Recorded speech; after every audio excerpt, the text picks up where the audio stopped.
The great Vin Scully, the gracious, the humble Vin Scully. How are you, sir, this morning?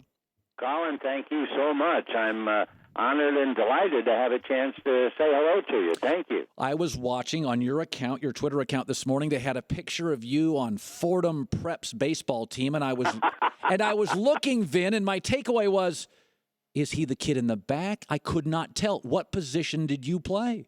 I tried to play center field, and I was a pretty good defensive player. I ran very well.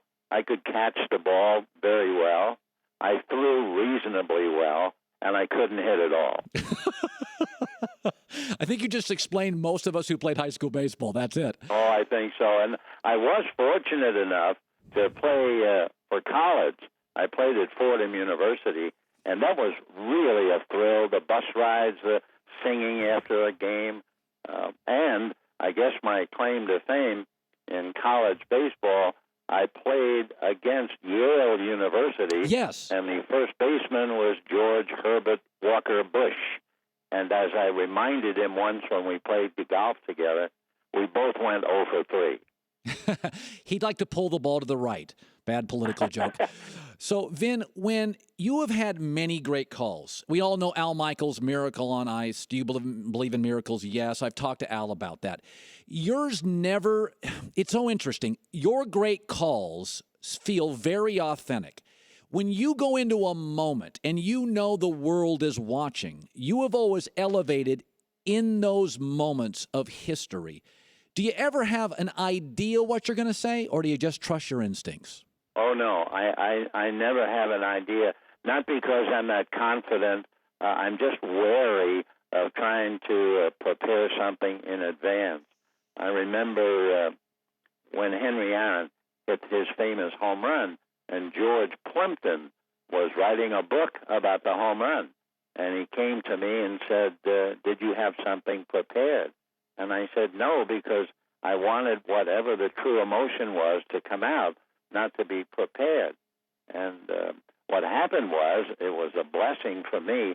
I always try to do a couple of things. I try to call the play as accurately and as quickly as possible. And then I want to shut up. Because when I was 8 years old and from the rest of my life, I loved, it was intoxicating to hear the roar of the crowd. Yes. So when Henry hit it, I said, whatever I said. And then I took the headset off, and I went to the back of the booth and poured a little water. And I stood there really luxuriating in the roar of the crowd. But it also suddenly gave me a thought, which turned out to be worthwhile. And that's when I came back on the air after, over a minute, I guess.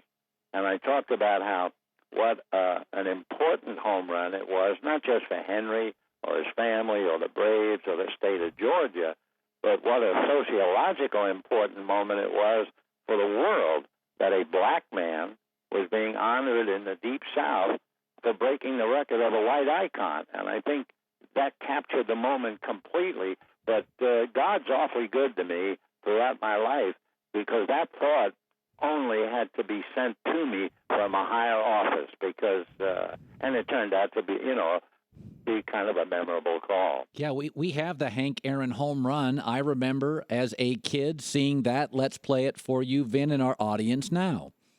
1 ball and no strikes. Aaron waiting. The outfield deep and straight away. Fastball is a high drive into deep left center field. Buckner goes back to the fence. It is gone. What a marvelous moment for baseball. What a marvelous moment for Atlanta and the state of Georgia. What a marvelous moment for the country and the world. There you go. Vin, you have done so many things. And you're virtually a poet. You quote Shakespeare. When you put the microphone down, will you watch a lot of baseball? What will you do next? I don't really know. I'll be honest with you, Colin. People say to me, what are you going to do? What are you going to do? And I say the same thing.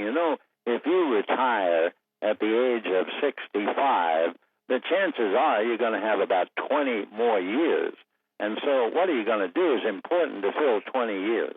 when you retire at 89, the only answer to what are you going to do is, I'm going to try to live. I have 16 grandchildren, 3 great-grandchildren, a wife I adore. I want to live with them.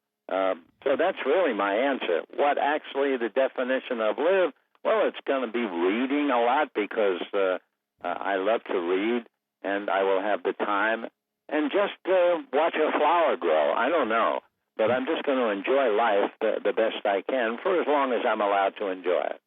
You were a great NFL announcer. You did golf. I grew up with you now. I'm old enough to remember you being a network announcer.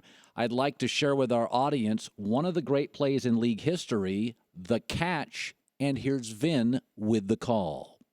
3rd and 3. The right side, possibly. Montana looking, throwing in the end zone. Caught it! Dwight Clark! It's a madhouse at Candlestick with 51 seconds left. Dwight Clark is 6'4". He stands about 10 feet tall in this crowd's estimation. That is so Vin. He stands about 10 feet tall.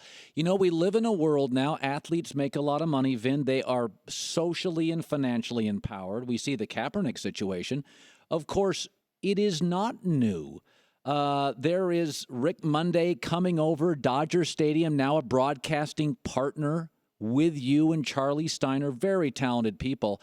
You know, a lot of people watch the Colin Kaepernick stuff, but Vin, in the span of your career, you've probably seen lots of empowerment by athletes. Rick Monday is the one that jumps out to me.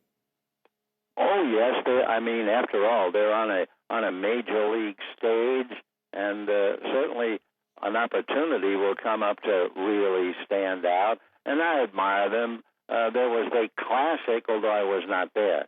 There was the classic game. I think it was in Cincinnati, which is not too far from Kentucky, and Pee Wee Reese, who was from Louisville, Kentucky, walked over and put his arm around Jackie Robinson. That was an incredible moment just before I got there, but one that has always been remembered. I like it when it's a plus, and I will never forget Pee Wee's small gesture, just putting his arm around Jack and saying something, but it had tremendous impact, especially in Cincinnati and Kentucky, and for that matter, throughout the country.